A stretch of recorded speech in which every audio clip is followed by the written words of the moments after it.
So, good evening, everyone. This is the webinar we're having tonight on empowering excellence. We are kicking off at 6 o'clock, but I'm just going to give a minute or two to allow others to join, and then we'll kick off about 2 minutes past 6. So we'll just wait and allow people to join. Thanks.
Okay, so good evening, everyone, and welcome to our webinar. And it's all about empowering excellence in health professional education and mastering learner engagement.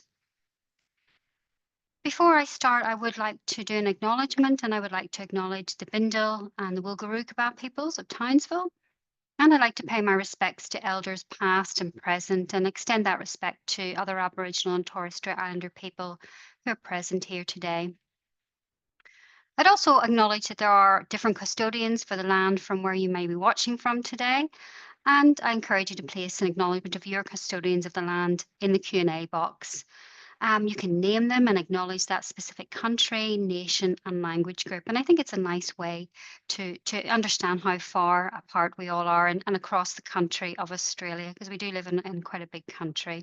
So if you want to do that, please feel free to do that. And it'll allow you to have a practice at using the Q&A for the webinar tonight. So while you're doing that, I'll just introduce the presenters for this evening. So my name's Dr. Karen Carlisle. I'm a senior lecturer here at the College of Medicine and Dentistry, and I'm also the course coordinator for health professional education courses. I teach into the health professional education subjects, and I also teach into the medical program for undergraduate students. I'm also quite busy in doing research, so I love doing research, and I supervise PhD students as well as doing some research of my own. I'll hand over to Lisa Simmons, my co-presenter tonight, to give a short introduction.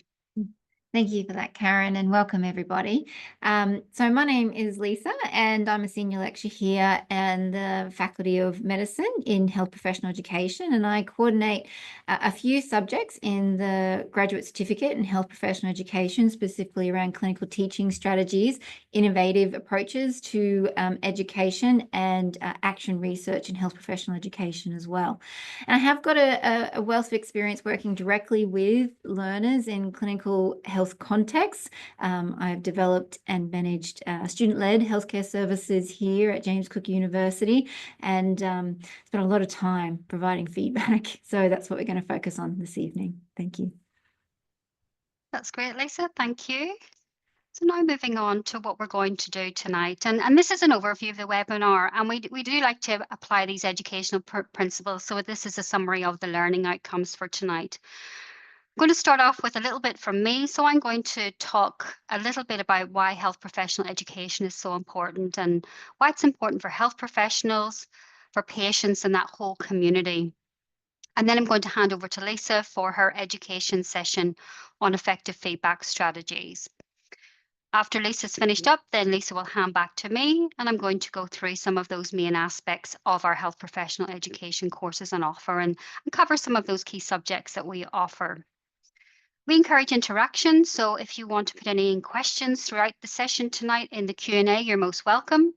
We're going to monitor the chat, so Lisa's going to monitor it while I'm speaking, and then I'll monitor it while Lisa's speaking.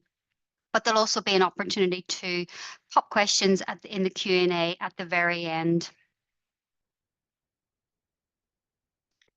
Okay, so just kicking off with why is health professional education so important, and what is health professional education? And I've included this quote here because I think it's a really good way to think about it. It's from Professor Richard Hayes. You may know him. He's a rural generalist and a professor of medical education, and also one of the founding academics of our College of Medicine and Dentistry here at JCU. But health professional education, it's all about applying educational principles and practices in a healthcare setting where teaching isn't always that main focus because of course clinical work will often take priority. But it is where we have those two big fields. We've got education and healthcare, they're coming together. And each of those fields operate within its own system. They've got their own sets of knowledge, skills, and behavior that shape how people work and interact. And when we think about the goal of health professional education, it is really about training that health workforce we need to improve health outcomes. But of course, healthcare is constantly changing, and we have to adjust to the new knowledge and evolve in our skills and be aware of those shifting population demographics and changing societal needs. And these are some of the challenges in healthcare that really highlight why health professional education is so important. When we look at some of the evidence about why it is so important and why health professionals need access to high quality training, these are some of the key reasons. So, first off, education helps to build skills and knowledge. And the result of this is better treatments, more accurate diagnoses, and improved patient outcomes. So, patients get that best care possible. It also plays a key role in reducing medical errors and improving workplace safety. So, with that training, that appropriate training, health professionals are less likely to make mistakes, and that creates a safer environment for both the patients, but also the colleagues that you're working with.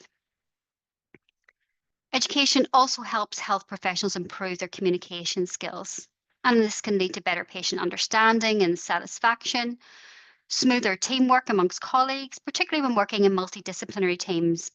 So, when everyone has those right skill sets, then they can work together more effectively and create much more cohesive and efficient teams.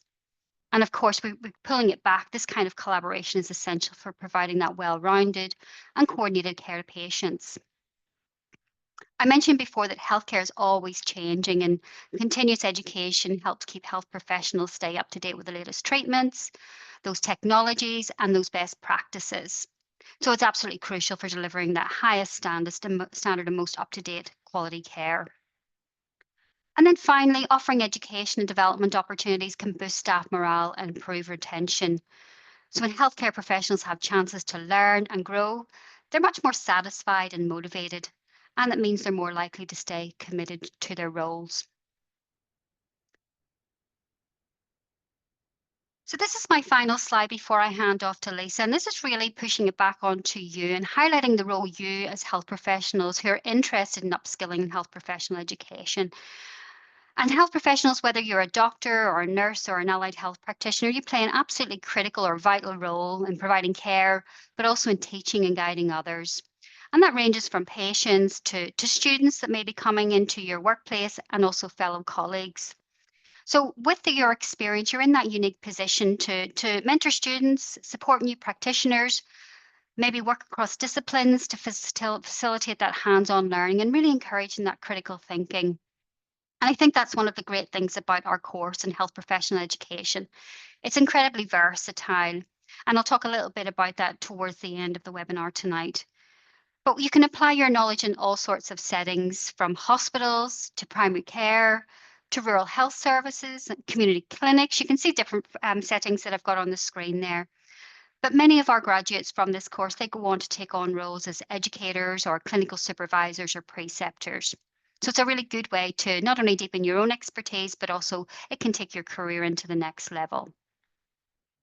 So that's everything for me in the first half of the presentation or the webinar. I'm going to stop sharing and hand over to my colleague Lisa, who will deliver her education session.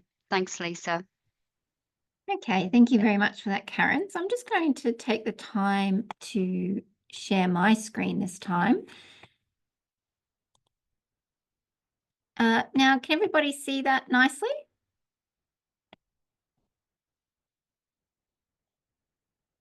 All right. So good evening, everybody, again. For this section of the webinar, we are going to explore workplace learning and how we can engage learners by using effective feedback strategies. The key areas that we're going to cover include understanding the characteristics of adult learners, exploring common responses to feedback, examining barriers to accepting feedback, and learning practical strategies for delivering feedback effectively. I just wanted to start with this image, as I feel we can relate to this feeling when receiving and perhaps even giving feedback. Feedback is a critical component of workplace learning, particularly in clinical and healthcare environments. Effective feedback not only improves individual performance, but also strengthens team dynamics and ultimately improves patient and client care. It's funny then that when I relate an image like this to feedback, it resonates with so many of us. Keep that thought. We will come back to it a little bit later. Let's first talk about who are our learners. In healthcare settings, our learners are primarily adult professionals, each with a distinct set of characteristics and expectations. Unlike younger learners, adult learners tend to be self-directed, meaning they take charge of their own learning goals and are generally motivated to improve their practice based on our feedback. They also favour practical, problem-centred learning, finding the most value in lessons and feedback that directly apply to real-world clinical situations. And they also bring a wealth of prior experience into their roles, which can be a strength, but also a potential source of resistance when we are providing feedback. As adults, we have two fundamental needs that influence our response to feedback. One, the desire to learn and grow. Feedback helps us achieve this by providing insights and guidance. But two, we have this need to feel respected and accepted. Feedback can sometimes challenge this, as it may seem like a critique of who we are personally. Although feedback is crucial and we recognise its importance, it often faces barriers, especially in workplace settings. For many, receiving feedback can be a very painful experience.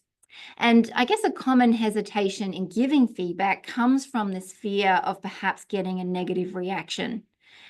And to address these challenges, let's try and explore some of the conceptual models that are available to us that help to explain our natural responses to feedback. So this particular model is the SARA model, and it was developed by Rick Moore in 1994, which has been used as a tool by managers and leaders in business to understand and navigate the common emotional reactions people have when we receive feedback, especially feedback that may challenge our self-perception. Typically, we start at surprise or perhaps even irritation. We move through this process of rationalization to ultimately reach acceptance. The SARA model is a straightforward approach that helps identify our current stage based on perhaps our typical reactions to the feedback, but also perhaps some of the statements that we might make. However, it's not frequently referenced in the academic literature, and there are some limitations to viewing it as a strictly linear progression. So we just move nicely from shock to anger to finally get to acceptance, which may not typically reflect how this happens. It also shares some similarities with other feedback response frameworks that I'm going to introduce you to now. So this particular model is a model, it's called the Kubler-Ross change curve, and it was developed by Elizabeth Kubler-Ross, and you might recognize it because it was initially used to describe the stages of grief. But now it's probably more widely been applicable to describing how individuals react to significant changes, including receiving feedback. So when we give feedback, particularly if it's unexpected or critical, learners often go through a series of emotional stages, as you can see on the screen. So the first stage is shock and denial, followed by anger, bargaining, and then hopefully, if we get it right, we reach acceptance. If we don't follow this path, then this can lead to possible crisis, where learners become stuck in depression, which can hinder the acceptance of our feedback and impact on their learning process. Now, I really like this model because it illustrates that we don't all move to acceptance. which reflects reality. I think we can all agree that we have been given feedback sometime that even to this day, we don't think was accurate or helpful. And that is because of a range of different reasons. But for us as the provider of the feedback, we need to consider what the potential consequences of this are. Our learner could become stuck in the negative stages, which could manifest as prolonged defensive behaviours. I think we can all relate to experiencing that. Perhaps a reluctance to accept feedback in any context, or they develop persistent feelings of inadequacy, all of which could hinder their growth and learning. And ultimately, this can't be good for patient or client care or for your workplace culture. So there is some incentive here to get that right. So we're going to explore some of the common stages of the SARA and the Kubler-Ross models and reflect on how this might apply to feedback processing in healthcare settings. So our initial reaction to feedback is usually shock or surprise. This can be a moment of shock, as the feedback might contradict our self-assessment or our expectations of that experience or our performance in that experience. So to understand how this might play out, we might look what might this look like, if I can speak properly, in practice. Perhaps we have a health professional learner who receives unexpected feedback about their bedside manner and how they communicate with their patients. So instead of thinking about perhaps how you might respond to that, I want you to put yourself in the learner's shoes. In those initial moments, how might you respond to this feedback? How do you think you will feel? Probably something like this. So I said this was going to come back, and here it is. So to reduce the element of surprise, educators can set clear expectations from the outset and provide regular informal feedback. So, for example, perhaps you want to discuss performance during routine check-ins to help normalise receiving that feedback. Of course, this does have to be provided in a safe and supportive way. Setting clear expectations can also help prepare the learner for the feedback. If you explain what your expectations are prior to the learning experience, this can help to address that element of shock. So we need to think of the encounter as a simulated learning experience for the learner. It may not be, it may be a real life session, but remember they are a learner in the situation, and you, in this instance, perhaps are their educator. So you're the one who bridges that gap between where the performance is now and where it needs to be for them to be competent. So it is a simulation for the learner in that context. So we need to implement strategies that we commonly use in simulation to set the expectations of the session, such as pre-briefing, and explain your role as their educator. So let's further explore some of our emotions in response to feedback. So following surprise, learners may experience annoyance, defensiveness, or anger. This emotion is a natural protective mechanism as individuals feel their self-esteem is threatened. Anger might look like the learner saying, "Who said that?" which the who said it may be more important than what was said in a lot of instances. Or it could be that this is not what I have been taught, or I wasn't told this. What the learner is trying to do here is poke holes, or in this case, shoot holes, in what you are saying by challenging the validity of your feedback.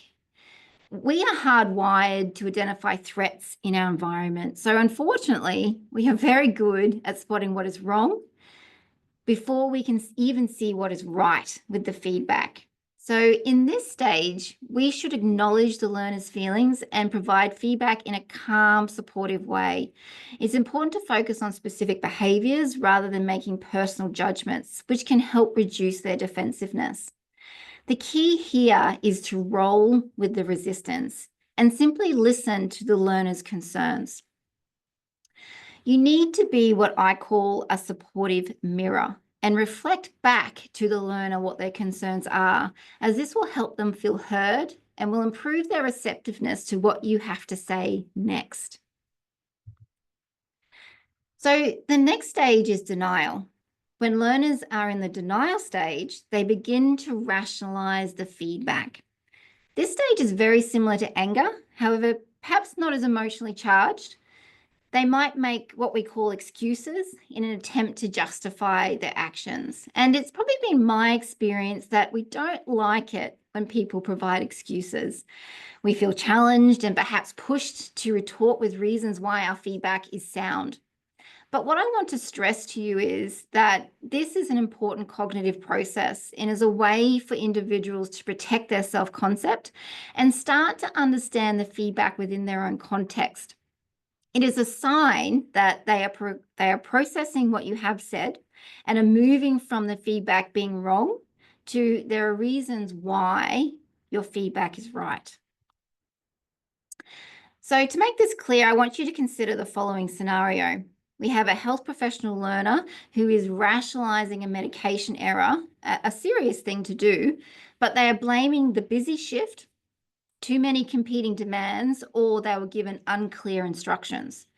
So if we look between the lines of what they're saying there, they're not saying that you're wrong. Instead, they are justifying their performance by providing you with context. This context, however, is something they're going to have to learn to manage, right? There are going to be busy shifts. There are going to be competing demands. And unfortunately, there is going to be miscommunication. So this is a good thing, though, because it gives you the direction for your conversation and potentially your action plan for how to do better in the future. It's solving your problems for you. So here, we need to shift the discussion to how they can manage when faced with this situation again. And the final stage is acceptance, where learners acknowledge the feedback and see it as an opportunity for growth. This stage is crucial for the feedback to translate into improved performance. So what might be key factors that influences the learner moving through these stages successfully? Time. The learner has had the time to process their emotions to finally arrive at perhaps there's some truth in this feedback. So remember, we have to find out what is wrong with something before we can see what is right. The time it takes for a learner to achieve this will be different from person to person. Someone's sensitivity to feedback will greatly influence their emotional response, and the nature of the learning experience will also influence this.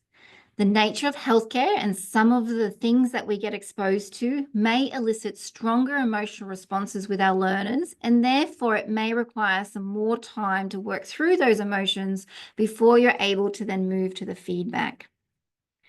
Our own response to their response also influences this. Okay, so something we need to accept as the provider of feedback is that our learner is not always going to respond in a way that makes us feel comfortable. But once you observe the learner's willingness to identify that possibility for improvement, you can facilitate this stage by providing clear actionable steps for improvement and highlighting the benefits of making those changes.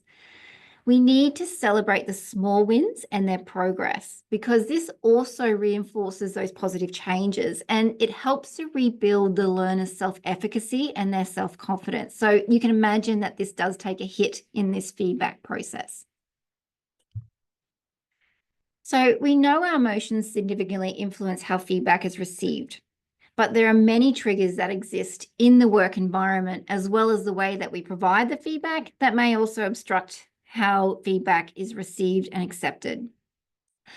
That is why it's important for us to use structured approaches to providing feedback that can support you to address your learners' barriers, particularly in accepting the feedback, and improve that feedback environment to ensure a positive learning experience. So there are many feedback models and frameworks out there, and we've likely adapted many of these to fit our specific context, perhaps the time constraints that we're in and the resources that we have available to us. But I want to introduce you to the work of Wayland's and colleagues. They conducted a comprehensive systematic review of feedback practices in clinical supervision and developed this combined feedback model aimed at optimizing feedback effectiveness. The feedback cycle they developed has multiple phases, which you may find a little bit difficult to see here. So I'm going to take you through each phase in a little bit more detail. So the first stage is to establish and maintain an educational alliance. So building a foundation of trust and respect with your learner is pretty critical for providing feedback effectively. A strong educational alliance creates a safe space for receiving and acting on feedback, and it helps to reduce that shock or that defensiveness that can come when receiving feedback. So you do need to set clear expectations and tailor the experience to the learner's needs and encourage a culture of help seeking. Okay, so we really want to have a culture where help seeking is the norm. This not only improves our receptiveness to feedback, but it can really improve our experience when providing the feedback as well. Feedback should be based on direct observations of the learner's performance.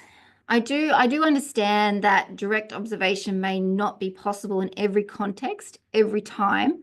So if direct observation isn't possible, then you should consider the validity of alternate sources and implement strategies that improve its objectivity. This may mean that you need multiple accounts of the specific feedback across multiple sources to ensure the feedback is grounded in reality and tailored to the learner's actual performance.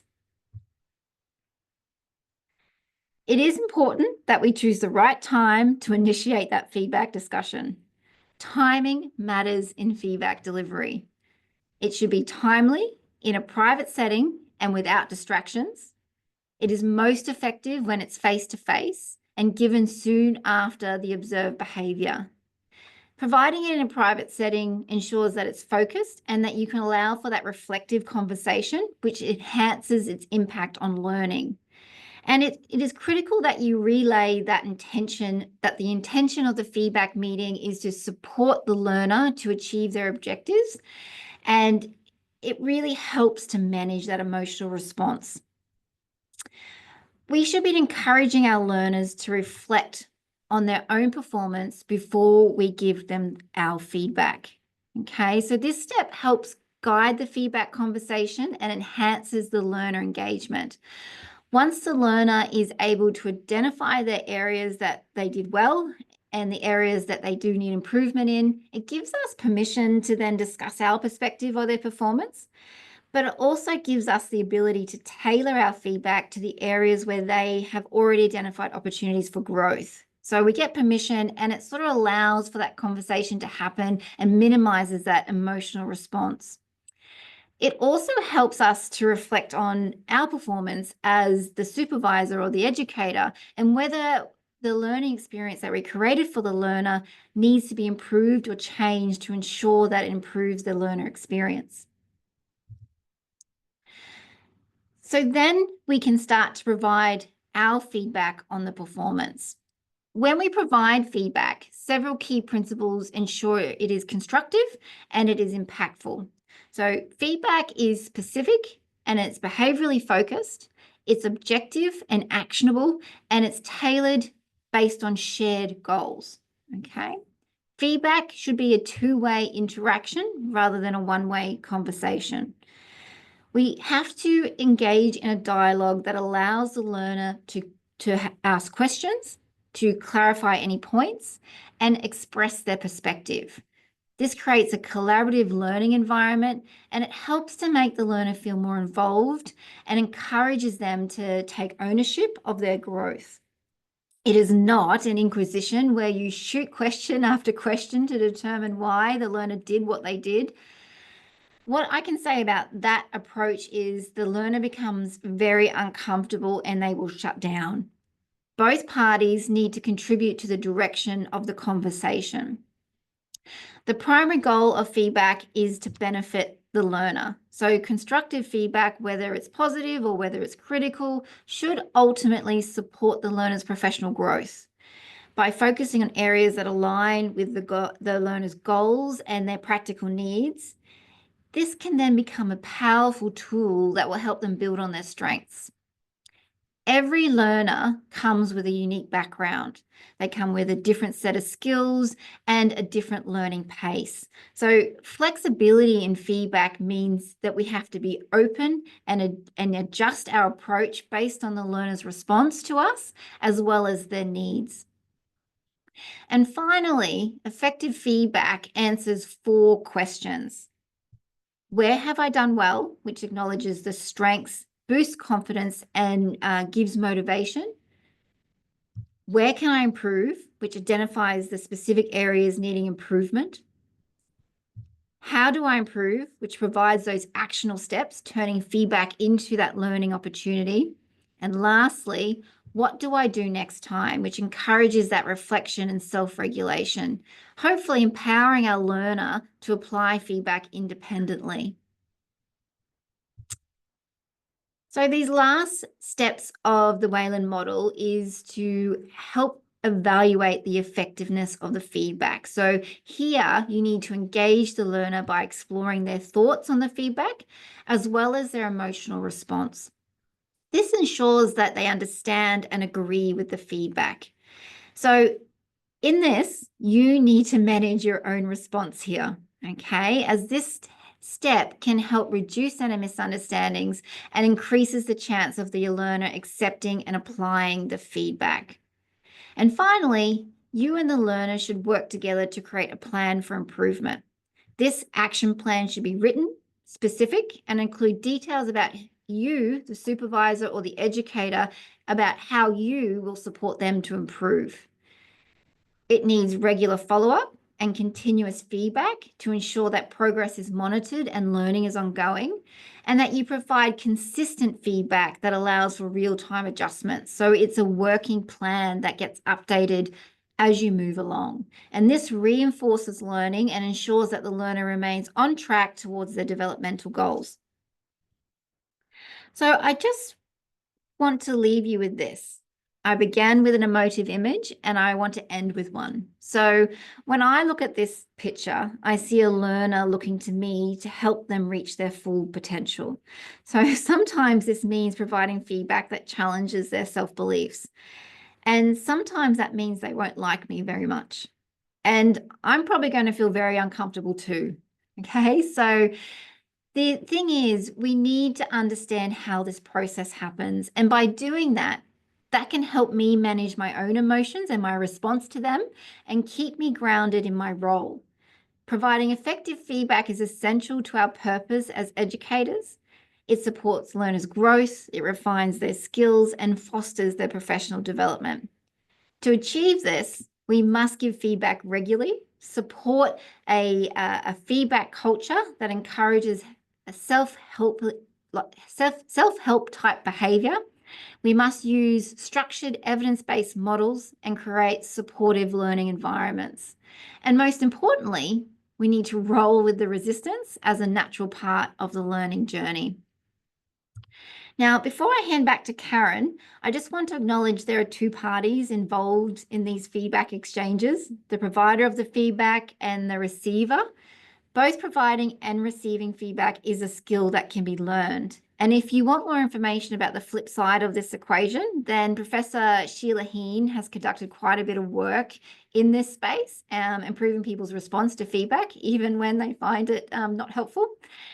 So I provided some resources here for you to look at in your own time. Thank you very much, and I'll hand back to Karen.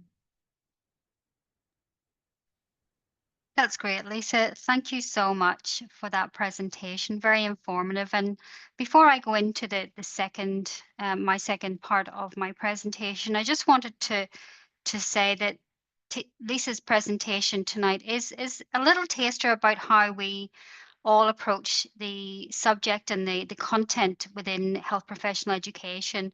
So Lisa has delivered lots of information, but it's been in a nice package. That's a 25-minute presentation, so we don't overload with hour-long presentations. We understand the working environment that many health professional educators are working on. So that, I hope, is not only a taster of the type of content that we cover, but how we approach it. So there will be a nice toolkit usually at the end of all the presentations. So thank you again, Lisa. That was really informative. I know I've heard it a few times, but every time I take away something new from it. So I really appreciate that. So thank you. I'm now going to share my screen again, and I'll finish off my presentation for this evening, and then we'll have an opportunity for some questions. So I'll just move across. Okay, so this last part of the webinar is really just looking at the nuts and bolts of the course. So we've set the scene this evening on why it's so important. Lisa has provided a snapshot or a little bit of a taster of the kind of content or topics that we cover in health professional education. And now I'm going to finish up the evening and talking a little bit about the courses that we offer. So this is a quick overview of those courses, and I'll go into detail on some of the subjects in the next slide, but I'll just provide an overview. We have designed this course with flexibility in mind, and we really do think about who our learners are. Many of our learners are full-time health professionals. Many of them are mature age students, but that's not exclusive, but they have busy jobs and busy lives. So we do try and make these courses as flexible to fit into your life more than our work over our courses overloading you. But the courses do build on each other. So you can see here on this screen that you can start off with the Graduate Certificate of Health Professional Education, which is 12 credit points. You can move on to the Diploma or the Masters later on if you choose. And that's how many students do it. They start off with the Grad Cert and they get really into it. They start enjoying it and they think, well, I would like to continue and build on my professional development. And many go on to do their Masters and some go on to do their PhDs. The courses are open to all registered health professionals in Australia. So if you're working in, for example, allied health or in nursing and medicine, or if you have a relevant bachelor's degree and at least 2 years of experience teaching health professionals or students, those are the requirements for the prerequisites for the course. But everyone comes from very varied backgrounds. And if you're not sure whether you quite fit into those clean cut prerequisites, please contact us. We have our contact details on email. Drop us a line. We can organize a Zoom or a chat on the phone and we can discuss individual cases. Because, like I said, we do recognize that people come from very diverse backgrounds, and any approvals around that do come through the course coordinators. The course is online. We offer 2 study periods per year currently. So we have enrollments, our study period 1 starts in February, and then we have a mid-year enrollment in July.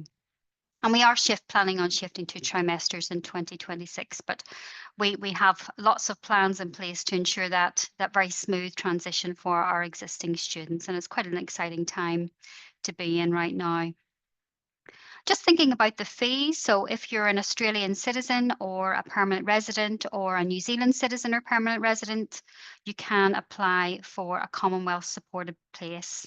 And this means that for the graduate certificate, the cost will be around $4,500. And that's an approximate fee. That's based on the 2024 fees. All the details of this on what I'm going to talk about tonight, but also on all the courses, they're all on the JCU website, as well as a little button you can click on to apply now. Just to reiterate that the courses are part-time. There is an option to take 2 subjects per study period, but of course there's some flexibility there too. And the grad cert can be done either full-time or part-time. We have had a few students going full-time. I'd recommend not working while you study because 4 subjects can be a lot of work, and we really don't want to burn you out, but it is possible. And if anyone wants to do it, I highly encourage. We'll provide you lots of support. But what happens in reality is many students, they opt to either take 2 subjects per study period, and we do have students who also take 1 subject per study period. And that option of taking 1 per study period works really well for people who are working full-time and families. Just want to mention quickly about, I talked about people coming from diverse backgrounds, and we offer what's called recognition of prior learning. So you might have completed relevant studies, so things like a master's or other courses in health professional education. And if that's the case, you can apply for what's called RPL, or recognition of your prior learning. And again, we'd be really happy to discuss your specific situation. just drop us an email and we can have a chat about that too. So that is the broad overview of the courses we offer. And now just digging deeper into the subjects that we offer. And these are the core subjects, first of all, really covered in the graduate certificate. So first up, we have what's called Teaching for Learning in the Health Professions. And this is a subject that I look after. And this is one of the early subjects or the foundational subjects. And this is all about understanding those key theories and concepts that apply to health professional education. And when you're doing this subject, you're going to learn how to plan effective teaching sessions or learning sessions, developing learning outcomes, and how to apply best practices as an educator. The kind of things that we cover in this subject are looking at the learner perspective. So, who are the learners? We consider the cultural and international viewpoints. We look at different models or theories of learning. I've got a lot of passion about this area. We also look at how to facilitate effective learning experiences. And we start to touch on some of the other more advanced topics. So we look a little bit at microskill teaching and also blended learning and clinical reasoning. So we begin to introduce those concepts in this foundational subject. Then we move into strategies for clinical teaching, and this is Lisa's subject. And this subject focuses specifically on those clinical teaching strategies for health professionals.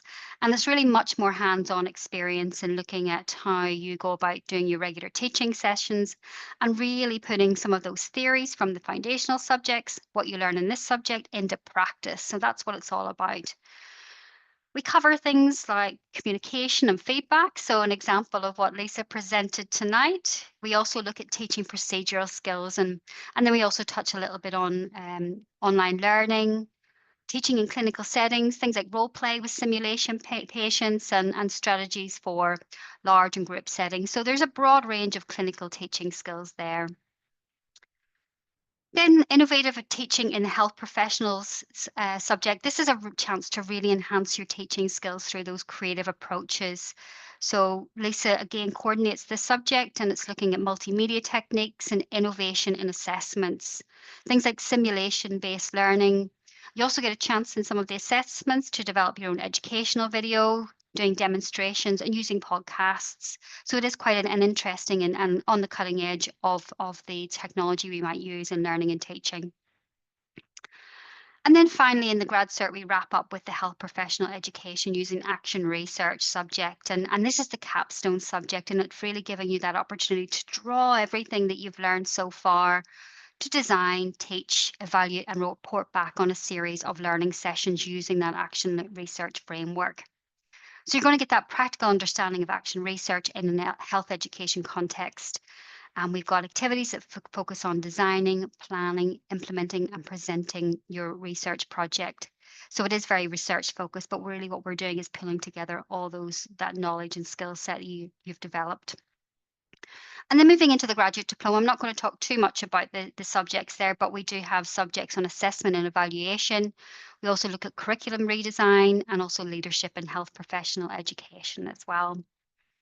And then in the master's course, this is an opportunity to design and implement a small scale health professional education research project within your area of interest. And students who do go on to do their master's, they're usually thinking about something that's embedded in their workplace or aligns with their teaching. And the project is usually conducted over the whole academic year. You're expected to follow the protocols of doing research. So you do a literature review, you develop a research proposal, complete ethics, and then do the actual project and write it up and present it. Students who do this master's project actually really enjoy getting into the nuts and bolts of that scholarship of teaching and learning and having an opportunity to direct the areas of research they want to do. And we've had some success in this master's program in that some students have had the opportunity to successfully publish their work. And we've also had a small number who've been really successful and gone on to do their PhDs at JCU as well. So that's the nuts and bolts of the subjects. And I'm not just now going to move on and just talk a little bit about how we work in our team. And I mentioned earlier the importance of a multidisciplinary working, and this program again we live and breathe it. So Lisa and I are here tonight. We coordinate many of the subjects, but we certainly don't work in isolation. And we have a whole raft of people that help and support. And so we have all these professions and schools and colleges from JCU and beyond that input into the courses. So they will be involved in things like reviewing the lectures, or they might be delivering lectures, contributed to the writing of the materials, informing the design and technology. Some of them are involved in the assessment and certainly in the mentoring of students. So we have made a real effort to involve a number of different fields here. And you can see we of course are involving medical education, GP training, drawing on the expertise of allied health and psychology, but also broadening it out. So we have the Indigenous Health and Education Research Centre involved. Public health and research education are very much involved, and education design and learning technologies. They keep us on our toes just to make sure that we are presenting our work and packaging the materials in a way that's really accessible and engaging for our learners. So we are drawing on a multidisciplinary team along the ways. So these are a couple of other important points. So Lisa and I thought, well, what else do we need to cover tonight to really get people interested in our course? And these are some of the other things that we thought were really relevant. And this is a great course for health professionals who are involved in mentoring and training. And particularly, we get a lot of input, or a lot of people that come onto this course working in rural and regional Australia, and they have a lots of students coming through, um, or anyone really who's involved in supporting that next generation of health professions. This course is really designed with you in mind. I've talked about how we offer the graduate cert in health professional education, but it's really flexible. We do have many students that progress into their diploma and their master's degree later on. So we do have that degree of flexibility. So it's really about tailoring your learning to fit your schedule. And I mentioned before about that option. You can enroll in just one subject per study period. So what we're really trying to say is we're really flexible. We really promote that balance of studies alongside your professional commitments and also your lifestyle as well. Just thinking about the learning materials, all our learning materials are accessible online. We work really hard to make sure they're organized and easy to navigate modules. So we have short lectures, so we really try and package them within about a 20-minute time period. We include activities, so we are asking you to be interactive and complete tasks, contribute to discussion boards. There's videos to support the learning or examples, and then there's readings, of course. And this really facilitates that study anywhere, anytime. And sometimes we hear students saying, yes, they download the materials onto their iPad and they listen to it, or they're working remotely and they can study anywhere, anytime. So that's really what we try and promote. And while that course, do talk about the course being online, we really don't expect you to work in isolation, and we try and bring those opportunities, or have those opportunities, to connect with fellow students. And we have what's called collaborate meetings, and they're a bit like Zoom, where we have regular meetings over the study period where we all come together and talk about what's going on, what the main learning ideas are, things that you need additional support on. So we do try and do that quite regularly. And then we also have discussion boards. I mentioned those before. And these are interactions that really try and foster that positive learning or supportive learning environment where, like I said, you can share those ideas and experiences. We also I always get asked lots of questions about the assessments, and again, it's really important for us that the assessments in this course are directly relevant to your teaching in your workplace, and that's what you'll find, that when you go and do the assessments, we are saying go and observe a lesson, or develop a lesson plan, or develop a video for some teaching you're doing. So we try and build that in to make sure that it aligns with your workplace.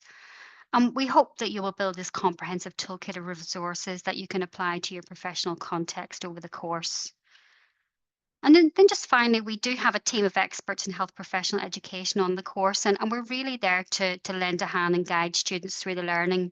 Some students that come are mature age students and they haven't studied in a long time, and others are, like I said, are quite busy health professionals, and we really want to provide that support and support your success.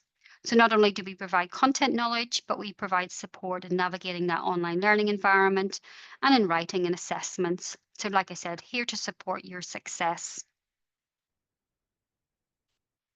Almost finished.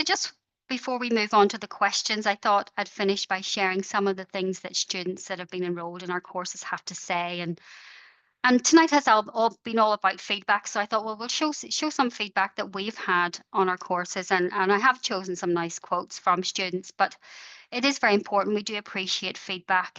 We can learn from it. We can improve how we do things, and we can also gain insights on what's important for our learners.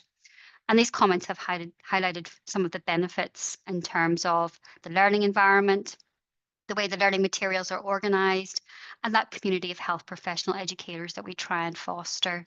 So students have valued that nurturing learning environment, and Lisa and I do try to get to know students during the study period. We also try and organise the learning materials in a way that's easy to use, but also very practical. We like to think that there is that practical application, and students have valued that. And then finally, the use of those collaborate sessions. We try and create that space for discussion and talking through concerns in that learning community that we have encouraged. So that's everything from the formal presentations for tonight.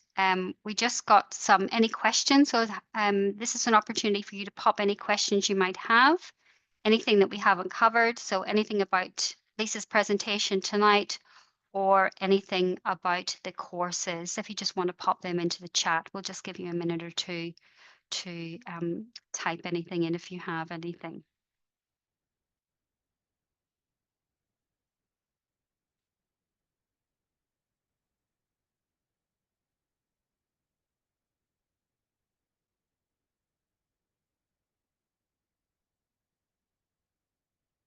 So we've got a question here. Want to know about GP training. So thanks for the presentation. Would like to know about the GP training.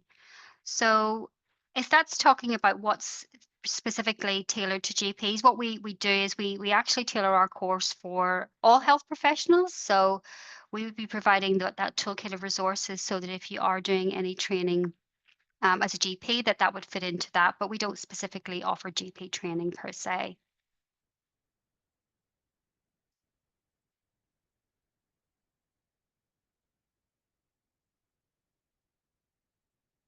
Any other questions?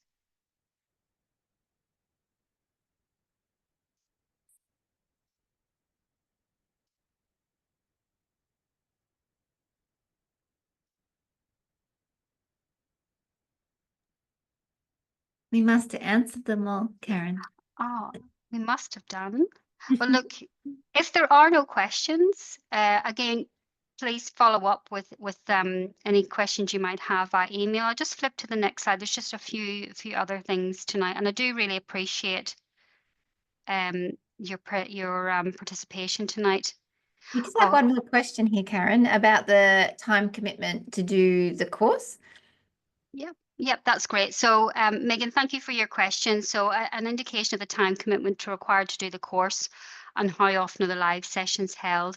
So, I'll provide a fine detail answer and hopefully it will answer your question. So, for each of the subjects on the grad cert, they are worth what's called 3 credit points. And a 3 credit point subject would require about 10 hours of commitment per week, 10 to 12 hours commitment per week. And that will cover things like accessing the learning materials, preparation around the readings, doing the assessments, and attending any live sessions. So that's the average around that. And you would do that over the course of the 13 weeks in the study period. What we tend to find is that students who are working full time work around that, and they usually are quite flexible in their learning. So there's some weeks that there may be more materials than others or more activities, but we do ask students, that's the general time commitment for the subjects. And then of course there are 4 subjects across the grad cert. How often are the live sessions held? So we usually have sessions 4 times over the study period. Those sessions are usually held in the evening, and they are recorded. So even if you can't attend, you can access those recordings after. And that's something that, again, that we try to do with that flexibility. We understand that not everyone can come along to the live sessions, so we record them. If students want to have one-on-one follow-ups, we offer that too. We've got another question. I have a master's degree in medical education overseas. How this course might help me start my career in Australia? That's wonderful. Congratulations on having your master's degree. This question, or to answer this question, might be an offline conversation. very happy if you want to email me afterwards. We can look at what you have completed and have a look at what that course was overseas. And what we do is we'll look and see if there's any recognition of prior learning that we can apply. But we'd certainly encourage you to do our course. But we might look at those alignments. So Shiraz, please contact us via email and we can have a chat about what we can do if you're interested in this course.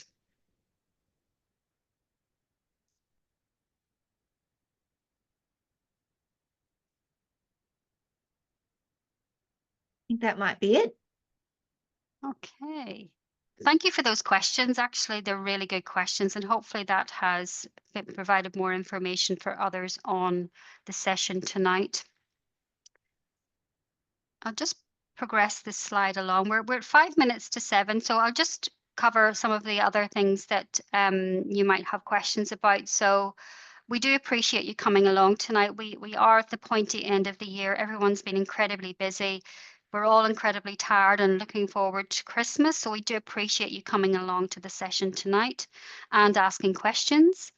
The recording of the webinar that will be sent through to anyone attending or anyone who's registered, that will be available later in the week. My email address is there, karen.carlisle. If you've got any questions, Lisa's email was also at the start of the presentation, so you can contact Lisa as well. I've just noticed, Lisa, something else has come up in the chat. Is there another question there? Yeah, there is here, and it's got a specific clinical context as well. So Tanya has said, as a registered nurse, when supervising an undergraduate nurse student, how would you approach feedback if the student is undertaking a skill that may undo the aseptic field, ward-based, not theatre? Well, first and foremost, my background's not nursing, but I have a bit of an understanding of what this might look like. And what you have to do as a clinician is think about the safety of the patient first and foremost. So providing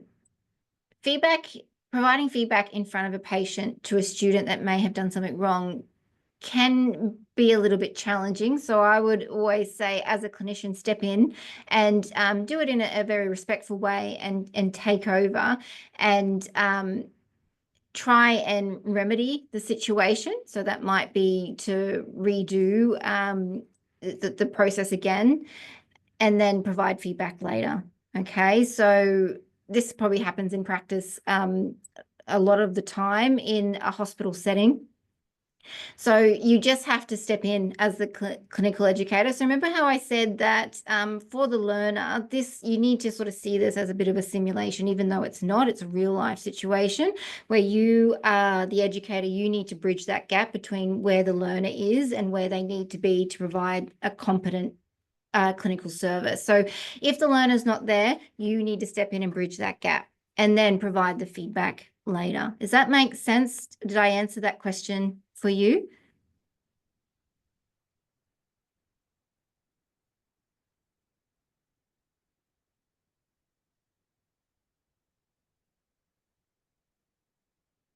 Is it because there's a few things people usually would try and provide feedback at that time, and ultimately you need to communicate that you're stepping in and you're taking over, and you can provide the reason why in a respectful way there, or you can say, look, I need to take over and do the thing, and then provide the feedback at a timely point afterwards.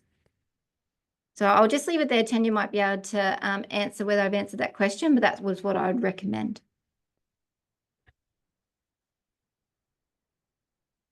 That's great, Lisa. Thank you for that. Well, just keep an eye on that chat just as I'm wrapping up, as we are just coming up to 7 o'clock. And as I said, thank you everyone for joining the session tonight. And if you have any outstanding questions, you can contact myself or Lisa. We'd be very happy to answer those. Tonight was all about feedback, so we're now asking you for feedback. So we have this QR code, which is just providing us some feedback on the webinar and anything that you found very useful or anything that you might want to suggest that would improve that. So I would really appreciate any feedback on that. And as I said, the recording will be available later in the week. Before we finish up tonight, I do want to put a slight plug. So if anyone's interested in lifestyle medicine, one of our colleagues in postgraduate education is running a webinar on the 27th of November. So that will be is promoted through the College of Medicine and Dentistry and JCU. So Alex, if there's anything that we need to add to this, we can promote that. But that is another webinar, and we do try to do these quite regularly to share and give people tasters of what we offer at JCU College of Medicine and Dentistry in the postgrad space. But it is 7 o'clock, so that thank you for joining. I will ask Lisa. Lisa, is there anything you would like to add before we finish up the webinar tonight? No, thank you everybody for taking the time in your evening to come listen to us. And Tanya has responded and she said that we have answered that question. So that's, I'm very happy with that. Fantastic. That's good. So yes, other than thank you, and I hope that you've taken something away with you that's going to help your practice. Ultimately, that's what we wanted to do. We wanted to give you something that you could take away and apply, albeit a snippet. To do this well, but hopefully it can give you some tools that will add to your educator excellence. All right. Thank you. That's great. Thank you. So everyone else, enjoy your evening, and we look forward to your feedback. Thank you.